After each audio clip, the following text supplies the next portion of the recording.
Hey guys, welcome to another video from Historic Militaria. Just taking a quick look at a Japanese Type 90 World War II helmet that saw quite a bit of battle damage and was definitely a pickup contemporary with the battle. Didn't spend a lot of time on the battlefield afterwards. This is certainly not a completely relicked out shell that is rusted.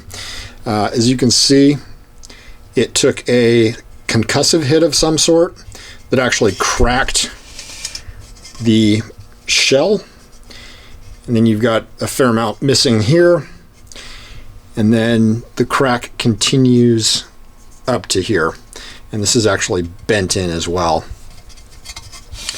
You also have just a chunk missing from a hit here,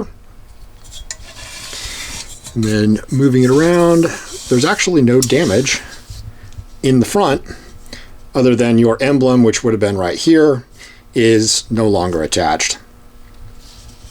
Still has a great deal of its original paint on it. So again, it did not spend time underground or underwater or anything like that.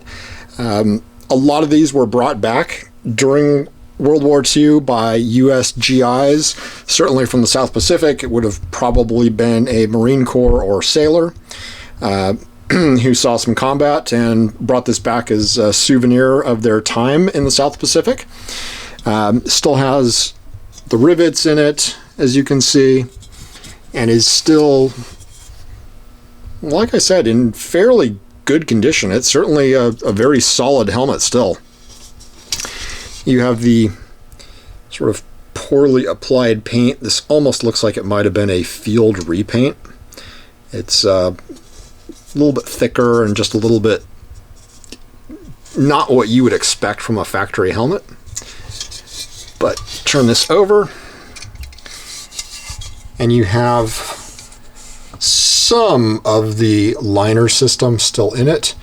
You certainly have the remains of the chin strap here, which was just a cloth chin strap, which of all the chin straps and helmets in World War II, I have to say the Japanese helmet was one of the poorest quality in my experience. And you've got this still tied to the inside, and you've got your pretty loose right here, but that's still attached. You've got your third point, which is actually right along the crack from the concussive hit, which is where your third point would have attached. And on the inside of this helmet, we actually do have some contemporary markings. You have that, which I'm going to be honest, I cannot decipher what these may mean. I don't really want to offer a guess because it would just be a guess. I do believe that this is the remains of a soldier's name under the rim here. And unfortunately, that's pretty illegible at this point. And then looks like here there was definitely something as well. And right where it cracked, you can see some kanji right here as well.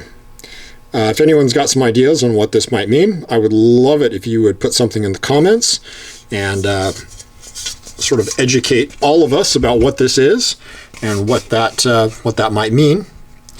But as you can see, this is just a very standard, interesting, battle-damaged war souvenir that was brought back by a US GI who was probably involved in the battle that this helmet took the damage in. You do see a fair amount of these. Most of them are in pretty terrible condition. This one's one of the nicer ones, certainly. But just an interesting example of a field of helmet and military collecting, which would be battle damaged / KIA helmets. Hope you've enjoyed taking a look at this interesting piece from the South Pacific. Post any comments or insights you might have. I'd love to hear them. And thanks for watching. Don't forget to like and subscribe.